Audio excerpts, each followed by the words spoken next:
এটা হচ্ছে বটিয়াঘাটা ব্রিজ, খুলনা থেকে খুবই কাছে। এটা বিকেলবেলায় এখানে প্রচুর দর্শনার্থী বা যারা একটু ঘোরাঘুরি পছন্দ করে তারা এই ব্রিজের উপরে আসে।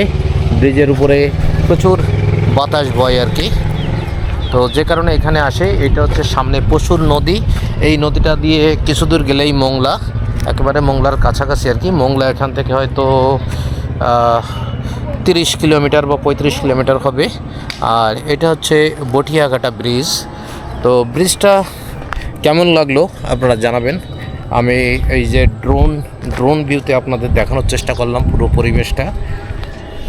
তো আগে এক সময় এখানে ফেরিঘাট ছিল, এই সামনে ওখানটাতে ফেরিঘাট ছিল, এই সেই ফেরির ধ্বংস অবশেষ। এটা নষ্ট হয়ে গিয়েছে প্রায়, তবে ফেরিটা এখানে পড়ে আছে আর কি।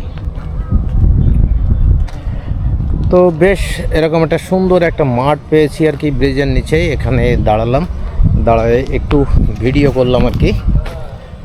এগুলো সবেদা গাছ।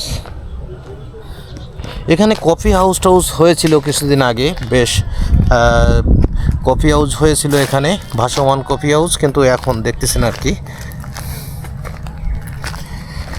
তো আপনাদের এই বটিয়াঘাটা এলাকা বা বটিয়াঘাটা ব্রিজের আউটসাইড কেমন লাগলো এটা জানাবেন। এই পুরো 360 দেখাই দিই আর কি।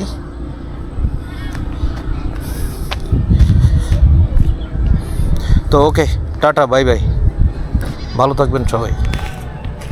তো আসলে এখানে এই যে ছায়াঘেরা পরিবেশ, এই পরিবেশের কারণে এখানে বেশ ভালোই লাগতেছে।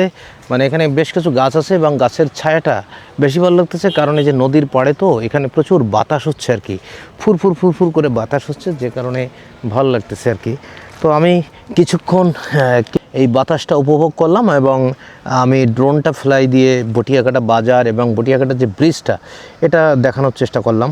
তো কেমন লাগলো আপনাদের সেটা জানাবেন। ভালো থাকবেন সবাই, ধন্যবাদ।